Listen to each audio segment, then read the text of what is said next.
Sikat, obrolan psikologi, santai, tapi tetap serius. Oke, kita kembali ke Sikat dengan tema sebuah tekanan di masyarakat yang disebabkan oleh pasangan-pasangan yang belum punya keturunan. Ini tekanannya cukup serem ya, dampaknya juga cukup besar. Dan kalau kita lihat dari data di WHO, ada 1 dari 6 pasangan yang ternyata tidak atau belum berketurunan. Di Sikat kali ini kita akan didampingi oleh host kita, Ibu Pauline. Hai, salam kenal sampai salam ketemu lagi dengan saya Pauline. Boleh panggil Miss, boleh panggil Bu, tapi jangan panggil Pak. Gitu ya. Oke. Paknya cuma ada 1 doang. Paknya 1 ya, biar paling ganteng ya. Oke. Perkenalkan, saya Pak Ber, dan kita di Sikat kali ini akan ditemani oleh narasumber kita. Silakan. Hai, nama saya Lala, usia 29 tahun. Oke, cukup itu ya? Cukup, Oke. sekian. Singkat Manggilnya Ya. siapa nih? Bu Lala, Mbak Lala, Sis Lala, atau Kak Lala? Sis boleh? Sis ya? Oke, Sis Lala. Ini tema kita kan tentang ini ya, tentang tekanan yang dialami oleh pasangan-pasangan yang belum bisa atau belum diberi keturunan. Kan belum berketurunan ini penyebabnya banyak. Bisa aja penyebabnya adalah penyebab memang secara fisiknya ya, secara biologisnya ya. Bisa juga karena mungkin tekanan-tekanan dari kondisi sekeliling, mungkin kelelahan bekerja atau mungkin beban kerja yang terlalu tinggi, pikiran yang terlalu banyak, ada banyak sekali ya. Nah, di kesempatan kali ini kira-kira nih Sis, habis menikah itu waktunya berapa lama sampai akhirnya mulai khawatir-khawatir muncul, kok belum punya anak ya, kok mulai khawatir ya, mungkin lingkungan mulai bertanya, itu kurun waktunya berapa lama ya? Itu kurun waktu di bulan ketiga setelah menikah. Bulan ketiga. Mungkin awal banget, tapi itu muncul karena dari keluarga ya, dari dalam. Keluarga. Itu mempertanyakan, kok belum sih, gimana gitu. Yang paling sering nih bertanya dari mana dulu? Keluarga dulu, teman-teman dulu, lingkungan dulu? Itu dari awal keluarga. Jadi salah satu di keluarga itu bertanyanya seperti ini loh. Jadi nggak usah banyak-banyak berpikir, pengen cepet-cepet punya cucu gitu. Itu duluan dari keluarga. Baru sekian lamanya, hampir setahun, mau mendekati setahun. Itu dari lingkungan. Lingkungan akhirnya mulai mempertanyakan. Kalau dari pasangan sendiri, pernah membahas hal ini berdua nggak bersama? Kok kita belum punya anak ya? Pernah nggak dibahas? Kalau itu sih enggak, karena kebetulan pasangan sendiri kan sedikit bicara gitu. Cuma dia mungkin mendem. Bertindaknya banyak, bicaranya dikit. Berpikir, terlalu banyak berpikir. Nggak apa-apa, tapi kan tetap berusaha. Oke, berarti dari pasangan jarang dibahas, dari keluarga yang bertanya lebih dulu ya? Iya, Dari berdua nih sama pasangan Sis, pernah nggak topik ini ya, topik kok belum punya anak nih jadi suatu hal yang bikin kalian jadi tegang, hubungannya nggak enak, itu terjadi nggak sih di awal-awal pernikahan? Di awal itu enggak. Ini dari kalau setiap kita program gitu pasti kan analisis sperma ya. Jadi di situ hasil itu yang buat kecemasan, was-was itu muncul. Gitu. Jadi akhirnya mulai memutuskan program ya. Ini bulan keberapa ya Sis ya? Kok akhirnya wah saya harus program nih? Itu setelah bulan keberapa ya? Atau tiba-tiba aja 1 tahun, wah belum punya anak, program ah. Atau mungkin 1 bulan, 3 bulan belum punya anak, program ah. Kenapa akhirnya diputuskan untuk program ini? Itu diputuskan karena kok belum berhasil kemarin itu gitu. Jadi karena belum berhasil 2 bulan di awal, memutuskan program. Dari situ. Tapi kesepakatan berdua ya itu ya? Iya, kesepakatan berdua ya. Suami mau ya. Oke. itu kesepakatan berdua jadinya muncul keinginan untuk program. Keinginan untuk program. Oke, waktu diputuskan program nih akhirnya. Waktu program pertama akhirnya kan dicek nih. Mm-mm. Tapi kan sebelum program dilakukan dan sebelum tahu hasil cek ya. Biasanya kan ini sering kali yang disalahkan itu atau yang biasanya jadi korban pihak perempuannya. Ini gimana Bu Pauline? Sering terjadi nggak nih di masyarakat? Yang salah pihak perempuan, nggak mau cek, nggak mau program, salahin dulu nih. Iya. Itu kayaknya memang sudah dari sononya ya Pak ya. Tradisi banget dan mungkin pengaruh budaya patriarki itu sangat mempengaruhi. Ya jadi nggak mau tahu, dipukul rata, pokoknya orang bilang kalau nggak punya anak pasti dari perempuan deh, pasti dari perempuan gitu. Saya sebagai seorang perempuan merasa terhina, merasa direndahkan ya iya.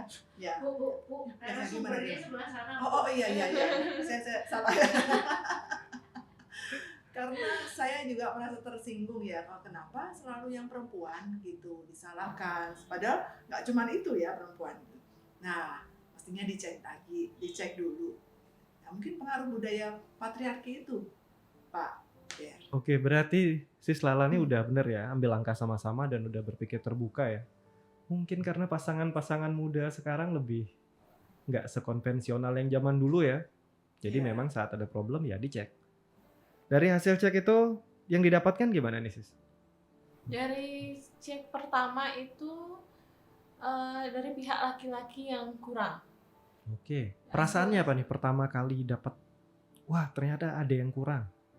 Ya pasti agak sedih, tapi kalau saya terlalu apa ini ya, terlalu menuntut dan menyalahkan dia kan juga salah ya gitu. Karena pikiran pertama saya tuh hanya mendukung dia untuk ada pengobatan, terapi selanjutnya agar program itu berhasil. Itu yang pertama yang saya ada di pikiran saya. Iya. Berarti mendukung ya, mendukung untuk sama-sama Sama sehat, sama gitu. belajar. Iya. Belajar untuk menerima keadaan yang Menerima pertama keadaan, itu. iya, betul. Karena ya dari pihak laki-laki pasti kaget ya dengan Iya. hasil pengecekan pertama. Oke, dari habis cek pertama nih, kan tadi dari pihak laki-laki, kalau boleh saya bertanya ya, responnya seperti apa ya? Habis tahu hasil ceknya, down atau mungkin segera merubah gaya hidup, pola hidup untuk lebih subur atau mungkin ada hal-hal yang diambil? Dari pertama itu dia ya pastinya down, kaget bahwa mungkin yang di pikirannya dia yang masih kayak dulu ya pemikiran orang-orang lain. Iya. Masih yang cewek yang bermasalah mungkin seperti itu, tapi Iya. ternyata dia itu kan buat dia downnya luar biasa, jadi stresnya dia di situ. Aku kayak nggak bisa, aku nggak sempurna, aku inilah aku itu udah duluan muncul di dia. Iya. Gitu. Itu mempengaruhi pekerjaan Mempengaruhi juga ya, semua, mempengaruhi hubungan kalian juga ya. seperti itu. Tapi kalau dari dokternya sendiri Ya. itu bisa diperbaiki, tapi atur pola makan, pola hidup sehat dan vitamin, dan dia udah berubah itu. Cuma karena dia down itu buat dia stres. Oke, berarti tadi begitu sudah cek dokter, mungkin dianya agak down dan tapi akhirnya bisa bangkit ya, bisa sama-sama program lagi. Begitu tahu kondisi seperti ini nih, respon dari keluarga, orang terdekat itu gimana ya?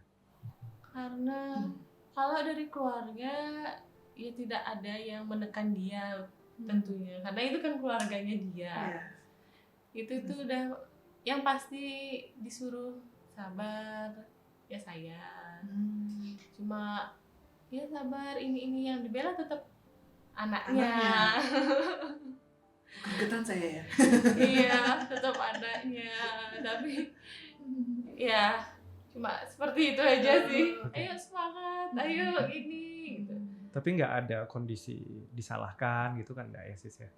Kalau kayaknya sendiri sih jadi nggak langsung gitu menyalahkan.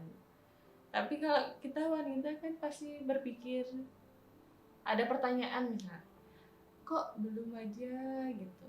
Tapi di apa ya, dengan omongan itu kan kita perasaan juga. Iya. Walaupun ayo semangat, ayo sabar, ayo semangat, tapi ada pertanyaan terselip pertanyaan seperti itu kan Iya. buat kita tertekan ya juga. Tapi kan udah tahu kan maksudnya penyebabnya ada di sebelah nih, berarti bukan salahku. Ada cerita gitu nggak ya? Kalau saya nggak mungkin langsung nanti salah paham, ujung-ujungnya ribut loh. Perang dunia ujung-ujungnya, tidak menghargai pasangan kan. Kan biasanya sering gitu tuh kalau perempuannya yang nggak subur gara-gara kamu. Nah ini sekarang kalau ada yang tanya, "Ki tuh sebelahku nggak subur sih," ya itu nggak keluar ya cerita-cerita itu. Kalau dari Nggak saya gitu. enggak, tapi kalau saya ke mertua menceritakan. Masih mertua nih? Waduh, maksudnya bagaimana? Sensor. Kembali ke topik. Oke. Berarti maksudnya tadi keluarganya tahu bagaimana kondisi atau Dari- hasil dari anaknya? Orang tua saya dan orang tua dia tahu. Oh, tahu semua. Untuk yang lainnya itu kan kita rahasiakan juga. Oh. Bilangnya oke, normal keduanya gitu.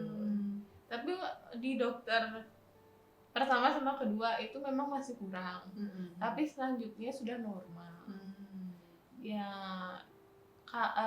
tapi tingkat memang hasilnya normal, cuma kan mental batin kita dari omongan-omongan orang Iya. itu kan yang nggak bisa dibohongin ya, Nggak bisa luar dibohongin, biasa ya. tekanannya. Iya. Apalagi yang dari permasalahan saya itu pasti perempuannya. Sangat menyakitkan kah? Luar biasa. Luar biasa. Maklum gitu ya. Langsung silent treatment. Wow, silent treatment.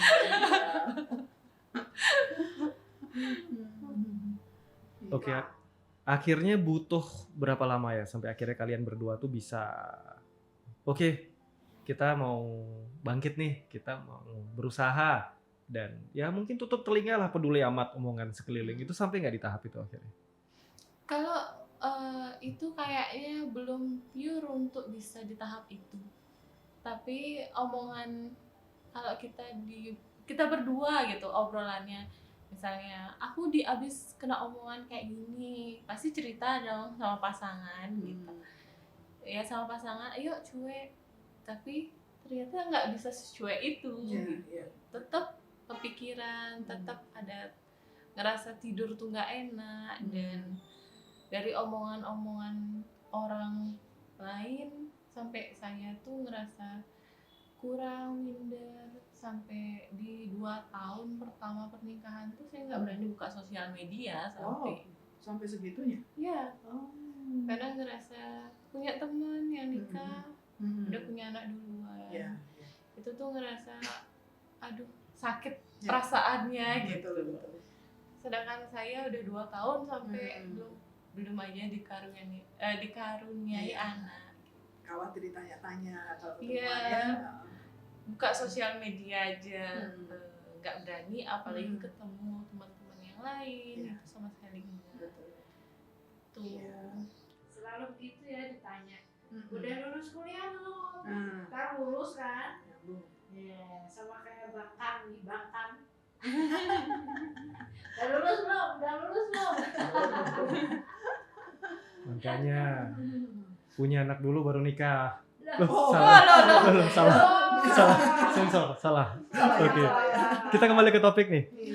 Kita back to topik. Lala, Ya, kan di kondisi tadi tuh kelihatannya memang tidak mudah dialami dan ya cukup banyak mengalami seperti yang Lala alami ya. 1 dari 6 pasangan itu banyak. Lala, harapannya Lala nih sebenarnya, harapan yang kalau di kondisi seperti ini atau jika di kondisi seperti ini, harapannya Lala, responnya keluarga nih seperti apa sih yang membuat anak-anak mereka yang mungkin di kondisi seperti Lala yang pernah Lala alami ini merasa bisa disemangatin, bisa disupport. Itu respon apa sih yang sebenarnya Lala harapkan dari mereka? Satu situasi kan pasti tahu ya kalimat-kalimat apa yang sensitif untuk para pejuang garis 2. Ya. Itu kalimatnya itu harus dijaga. Support, ya support utama kan pasti dari keluarga gitu. Terus untuk pejuang garis 2 itu kan ada tempat, mungkin kalau dia tinggal sama orang mertua, tinggal sama keluarga yang lain banyak, mungkin nggak nyaman. Dia kan perlulah eh, eh, apa ya, Space. Space. tempat yang nyaman untuk mereka, Nyaman, karena ya. pikiran itu kan yang utama ya untuk program gitu. Di posisi saya untuk mau program, saya dan pasangan saya tuh ingin tinggal berdua dulu, karena kebetulan di rumah itu berbanyak ya, banyak kepala keluarga lah jadinya gitu, berami. Jadi pengen keluar untuk cari tenang dulu berdua. Memang kayak gitu maunya, tapi dari keluarga sendiri tidak memperbolehkan, tinggal di luar berdua gitu. Mungkin alasannya mungkin ada beda, mungkin kan kita nggak tahu gitu. Beda generasi, beda pemikiran ya Ria. Kok generasi sekarang oke aja, silakan. Honeymoon lagi. Seperti itu. Oke, dari sudut pandang psikologinya nih, tadi kan Lala udah kasih nih pesan nih untuk para orang tua yang anaknya mungkin sedang jadi pejuang garis 2. Harapan-harapan seperti tadi ya. Dari sudut pandang psikologi ada nggak sih saran untuk para orang tua dan para anak-anak yang sedang berjuang ini? Iya.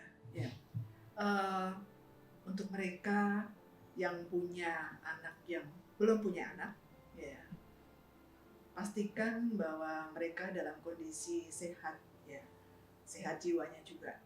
Tidak hanya sehat secara fisik, tapi juga sehat jiwa. Nah, bagaimana bisa sehat jiwa? Ya, tentu harus ada dukungan. Dukungan itu dukungan moral, psikis, dan semuanya. Jadi tidak hanya menuntut, bertanya terus, ya itu kan menyakitkan sekali ya pertanyaan. Simpel, sederhana, tetapi sangat menusuk hati. Gitu.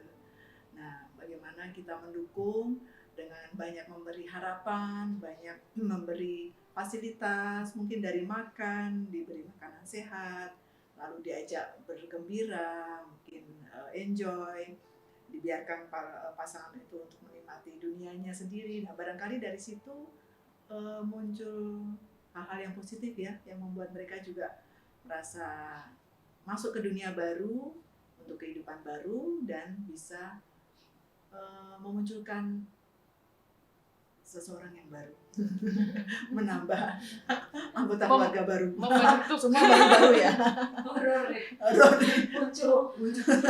di tahun baru sekalian, gitu. Ya begitu deh. Oke, terima kasih Ibu Pauline. Ya. Jadi begini ya, tadi kan kita kembali tadi sudut pandangnya dari psikologinya sudah seperti apa itu penting. Kira-kira penting nggak sih kita punya komunitas-komunitas yang ya mungkin sepenanggungan deh, sepenanggungan, dimana satu sama lain itu bisa kasih support ya. Jika seandainya Lala ketemu komunitas seperti ini ya, orang-orang yang satu perjuangan, sama-sama sedang berusaha, ini akan membantu banyak nggak Lala secara emosional? Ini menurut saya membantu banyak ya, karena satu sama lain tahu perasaannya seperti Betul. apa, perjuangannya seperti apa gitu. Ya. Itu tuh jadi lebih paham gitu dia. Sebatas mana untuk berbicaranya, saling menguatkan Saling satu sama menguatkan. lain Ya. gitu sih menurut saya. Pernah nggak kepikir, sudahlah saya nyerah? Atau mungkin nggak mau program lagi lah, bayi tabung aja, atau mungkin nggak berhasil, udahlah angkat anak aja. Ada nggak ide-ide seperti itu untuk jadi sebuah solusi, atau saya sudahlah, saya nyerah di hubungan ini, saya tukar tambah? Ada nggak sih? Tukar tambah. Sama lagi. Dulu karena pasangan saya down, jadi saya dapat ngomong seperti ini, aku nikah sama kamu, bahagia sama kamu dan hidup sama kamu. Ada atau enggaknya anak itu bonus buat hubungan kita. Kalaupun kita belum bisa dan belum dipercayai punya anak keturunan, kita bisa angkat anak. Itu saya katakan dengan ikhlas dan biar dia nggak tertekan karena ngerasa karena aku ini kurang gitu, jadi nggak bisa punya keturunan gitu. Tapi ada cerita lain karena terus mungkin ditekan dari pihak luar, dari lingkungan, dari mana-mana itu. Ya pasti kan ada ribut-ribut kecil kita jadi besar dan ya kayak dia pun sendiri menyerah gitu. Kayaknya kamu akan bahagia dengan yang lain yang bisa buat kamu punya keturunan. Jadi kesana gitu. Iya, iya. Mungkin orang lain berbicara, ngejudge, neken pejuang garis dua itu, dia nggak tahu efeknya akan seperti apa gitu. Kalau menurut saya sih seperti itu. Jadinya keluarlah omongan-omongan yang kurang baik gitu. Mungkin karena titik sudah menyerah dia, titik pasrahnya gitu sih. Oh, dari lingkungan contohnya apa sih tekanannya sampai segitunya suami merasa mungkin apa ya, pasangan Banyak. merasa secure. Kalau untuk ke dianya sendiri karena dia sedikit berbicara, sedikit apa ya, orangnya pendiam gitu, tapi mungkin dia ngerasa dari omongan itu dia terima jadi mumpuk ya, jadi kok belum aja punya keturunan, gimana nggak bisa atau gimana gitu kan, sampai kayak gitu omongannya. Kalau untuk ke saya sendiri, omongannya itu sebenarnya ini, oh ini yang lama nikah tapi belum punya anak juga gitu, dan ada kepengurusan di lingkungan saya gitu. Di lingkungan saya itu ada kepengurusan gitulah, jadi itu akan diganti 2 tahun sekali, akan berganti, dan yang jadi pengurusnya itu bergantinya tuh dari siapa duluan menikah. Misalnya si A duluan, dia duluan, B, terus C, D, siapa lagi gitu kan. Tapi pas saya itu, pantasnya saya jadi pengurus itu lagi 2 orang dulu di atas saya. Tapi karena mereka yang di atas saya ini punya anak kecil-kecil, jadi saya tuh disuruh lompat duluan. Alasannya karena saya belum punya keturunan. Yang di atas saya tuh bekerja, terus ada anak kecil gitu. Tapi kalau emang peraturannya siapa yang memulai, siapa yang duluan menikah itu yang jadi pengurusnya gitu. Tapi baru saya belum punya keturunan, jadi omongannya banyak, kamu aja duluan. Jadi bawa keturunan gitu loh. Sedikit lagi ya. Luar biasa ya omongan gitu. Jadi lebih sensi ya sama Iya. topik-topik keturunan. Wah nih pasti disinggung nih aku lagi nih. Oke, dari tadi kan ada cerita di mana satu sama lain belum punya anak, ini juga jadi suatu hal yang menyebabkan konflik ya di antara pasangan. Iya. Dan ini konflik yang disebabkan karena faktor belum ya di luar komunikasi ya, tapi tentang pasangan ini cukup besar nggak atau cukup sering nggak pemicu konflik di antara kalian karena hal ini? Kalau pemicunya karena hal ini enggak, karena saya juga nggak mau terlalu banyak menuntut apapun gitu loh. Kalau misalnya saya terlalu menuntut, bilang gini gitu, nanti dia tambah tertekan, tambah banyak pikiran buat dia. Karena kan dia sudah merasa diri itu kurang gitu. Jadi mungkin kita ada ribut kecil yang di luar itu. Tapi mungkin dia dari luar, ada orang bertanya, 1-2 orang. Jadi itu yang buat dari masalah A jadi masalah kesana gitu. Jadi seringan kayak gitu jadinya gitu. Berarti hal-hal ini juga terbawa ya akhirnya mau nggak mau ya. Mau nggak mau dia terbawa. Padahal kita udah sama-sama oke, kalau emang nggak ini belum dikasih keturunan, kepercayaan untuk memiliki keturunan itu, kita bisa minta atau enggak kita bisa hidup berdua gitu. Nah suatu pernikahan itu bisa bahagia juga kan tanpa anak gitu kan, bisa gitu. Jadi bukan sebuah keharusan seperti yang tadi disampaikan Lala ya, untuk teman-teman yang udah menikah belum berketurunan, jangan menyerah. Pernikahan itu punya anak bonus ya, Bonus. punya anak bonus, tapi kalian tetap bisa bahagia ya. Oke, untuk tema kita tentang tekanan yang dialami ya karena belum berketurunan. Ini tema yang menarik sekali, luar biasa. Sebelum di penghujung acara, sebelum kita akan tutup acara ini, dari Lala punya pesan-pesan apa Lala? Untuk teman-teman yang berada di kondisi ini, baik untuk kepada pasangannya, kepada keluarga, atau kepada merekanya yang mengalami. Lala punya pesan-pesan apa? Untuk sama pasangan sendiri, jadi saling menguatkan, saling menjaga satu sama lain. Misalnya ada omongan dari luar juga biar pasangan kita juga bisa membela satu sama lain lah gitu. Dari pihak luar mohon pengertiannya, mohon supportnya untuk pasangan-pasangan yang lagi berjuang karena nggak mudah untuk mereka. Seperti itu. Dari keluarga juga, support terbesar dari keluarga sih yang paling utama, pasangan dan keluarga. Oke, terima kasih Lala. Dari Ibu Pauline, Ya. untuk ya para pejuang ini ya, dan kemudian para keluarganya, ada masukan apa nih? Iya, tetap semangat menurut saya, karena kita itu tidak hidup dari sekedar rahim ya, lebih dari bukan juga dari ekspektasi orang lain, tetapi dari diri kita. Nah, jadilah dirimu sendiri untuk tetap berjuang apa yang menjadi kehendak dan tujuan dalam diri kalian, dan kalian bisa kok tetap mandiri ya, tetap berjuang. Karena siapa tahu suatu saat ada berkat yang luar biasa. Semangat terus ya. Terima Oke. kasih. Oke, terima kasih Ibu Pauline, terima kasih Lala. Kita dapat pengalaman luar biasa ya dari Lala tadi, kemudian dari Ibu Pauline. Untuk teman-teman yang sedang berjuang garis 2, jangan pernah menyerah, jaga komunikasinya. Dan untuk keluarga, lingkungan, ingat, yang berjuang mereka bukan kalian, jadi berhenti menghakimi dan support mereka, dukung mereka. Kita akan bertemu lagi di acara sikat-sikat yang lainnya dengan tema yang berbeda. Terima kasih semua.